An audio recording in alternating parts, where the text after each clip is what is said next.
Dapat umanong nakalink ang SIM, SIM registration sa database ng National ID. Ayon yan sa Department of Information and Communications Technology.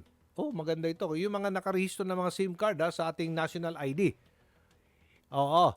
Yan po ang nais ngayon ng ahensya para maiwasan na rin ang laglipan ng mga text scam at mga unsolicited text promo. Pero hindi ba delikado yan sa seguridad ng taong bayan? Lalo na sa sandaling magkaroon ng identity theft. Oh, yan. Maganda ito. Suki natin ito. Si magaling ito at mabait. Ang daling kausapin. Si Attorney Asek Renato Aboy Paraiso. Attorney, magandang umaga. Magandang umaga ho, Sir Aljo. Salamat ho sa pag-imbita ho ulit sa amin dito sa inyong programa. Opo, Asek. Ito ba? Natatakot sila. Baka maglipan na itong kaso ng identity theft. Kung ililink natin SIM card natin sa ating ID system, itong PhilSys. Hindi ho, ang Hindi naman. concept lamang, di naman ho, Sir Aljo. Ang concept ho ng paglilink, or hello? Sir Aljo, narinig Right. niyo ako? Oh, yeah. Clear. Ang concept lang naman ho ng paglilink natin ng SIM card ng National ID natin sa SIM Card Registration Act is for ang tinatawag ko natin dito, yung ang National ID natin is the single source of truth pagdating sa ating pagkakakilanlan. Ibig sabihin, hindi ka nang pwedeng mag-present ka man ng ibang ID na pineke mo, ibabangga natin yan doon sa National ID natin para mapatunayan natin na totoong ito ang taong to na nagre-register, ito ang pagkakakilanlan niya at naka-register siya sa National ID ho natin. May iwasan natin yung naglipa na ngayon nakakalusot na registration na gamit ang peking identity. Okay, so maganda yan para maiwasan ang mga scam. Pero may nasagap akong balita na parang hindi na sa mga SIM cards yata dinadaan ng scam eh. Sa Di na nga sa ho, sir. paano ba ito? Paano nila ginagawa Hindi nga yan, ho. Attorney Aboy? Paano ba yan? Nag-evolve ho sila, Sir Aljo. Nag-level So, up ang na. dati, di ba, sa cellphone, O ngayon? sa SIM card natin. Ngayon, ang ginagamit nila yung mga internet-based or app-based na mga communications devices katulad ng Viber, Messenger, kung saan, Sir Aljo, hindi na kailangan ng SIM card na. O halimbawa, nakapag-register sila before sa Viber. Oh. Tapos na-deactivate yung SIM card nila because hindi sila nag-register doon sa SIM card registration law natin. Okay. Tuloy-tuloy pa rin yung Viber account ganun nila. ba? Doon sa number. Oo. Paano natin ma-check yan with Viber? Na Ayun na nga, i-deactivate na natin yan. Medyo malaki ang problema natin doon sa mga ibang mga messaging apps because jurisdiction-wise, wala tayong jurisdiction over them. Although we reach out to them, nakikipag-ugnayan tayo sa kanila pero wala pang solid na usapan or pagkakasundo ang ating bansa with regards to these entities po. Naku, ang laki problema niya. Kaya pala hanggang ngayon, ang dami kong nare-receive pa rin na ako'y nanalo daw ng magkano ba ito? 7,000 pesos. May natatanggap ako dito. Tapos, Aljo naman, hindi mo naman papansinin niya. Binablock ko siya, pero maya bumabalik eh.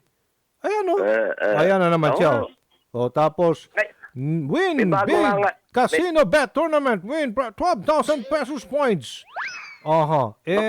May bago nga ang development dyan, Sir Aljo. Ano? Yung meron ng Discover CNTC na ang ginagamit nila yung IMSI device. Kung saan, ito parang portable device to. Text message, text blasting device to na hindi kailangan ng SIM Ganon? card. Hala. So if you're within the area, makakatanggap ka ng text doon sa handheld device mo.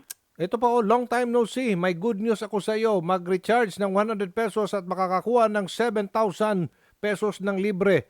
Click yung link. Bida Yun na nga ho.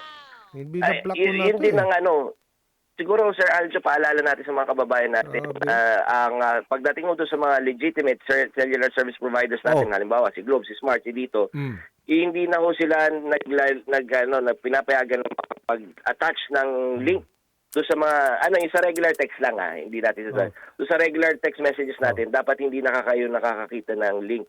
Pag nakakita pa rin kayo ng link na pwedeng i-click, malamang sa malamang gamit nila yung IMSI na device na yun na nagte-text blast sa inyo. Kasi pagdating doon sa legitimate carriers, hindi na talaga sila nagsisend ng link. Pinagbawalan na ho sila. Sa inyong monitoring nito, Attorney Aboy, marami pa rin bang nabibiktima nito? Itong mga text scams na ito? Hanggang ngayon? Actually, Sir Aljo, talagang dadami at dadami pa ho. Inaasahan natin dadami kasi yan na talaga ang mode at saka medium ng scam ngayon. Hindi na yung hindi na yung tatawag sa phone, i-scamming ka. Talagang text na. Hindi lang sa text, hindi lang sa internet-based na rin. Ano ba, yung mga links na yan, yung mga advertisements, yung false advertisement. Diyan na ho sila yan na ang medium nila, yan na ang platform nila. Bukod sa text scams, nagsisend din ng mga links sa mga SOCMED messaging apps like tawag dito sa FB, meron din sa Messenger, Viber, Telegram.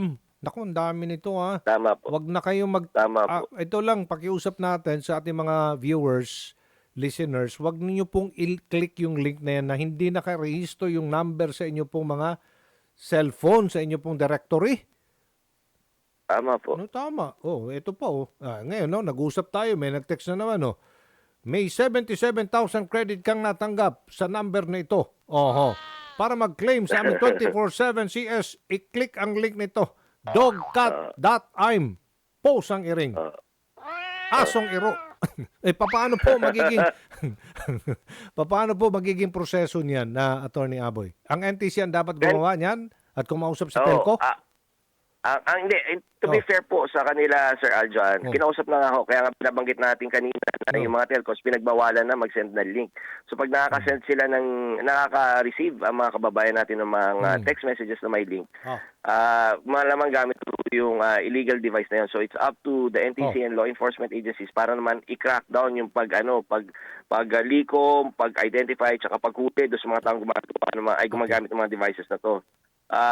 Masalimuot talaga kasi again, yung mga scammers nag-i-evolve din ho talaga, Sir Aljo. So tama yung pagkit mga kababayan natin, even with social media apps. Talaga ang pang-combat lang natin ngayon, Sir Aljo, is talagang i-arm, i-educate ang ating mga kababayan na panibawa naman kasi ang talagang pinipray ng mga scammers na to, dalawa yung fear and yung greed ng ating mga kababayan. Ibig sabihin, tinatakot yung mga kababayan natin na kung may nakulong. Yung style budol-budol dati, yung dugo-dugo, Sir Aljo, kung inabutan nyo yun. Nabiktima ako yan. Yun, yung tinatakot tayo. At pangalawa naman yung greed natin.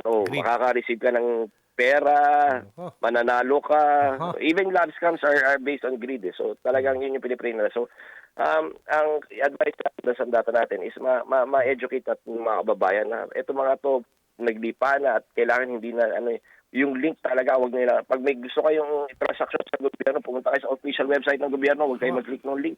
Yan, tama. Segue tayo, Attorney Aboy. 42 million daw ang naapektuang individual sa data breach sa PhilHealth ayon yan sa National Privacy Commission.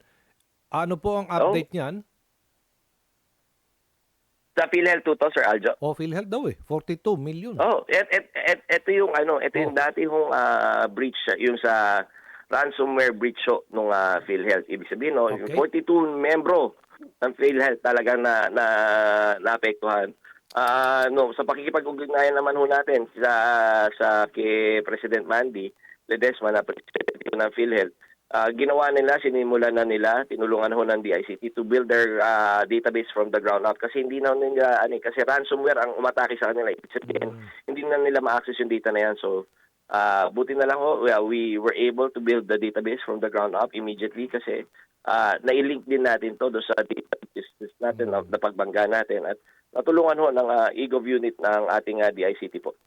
Okay, so dapat bang may pangamba ang mga miyembro ng PhilHealth na naapektuhan nito?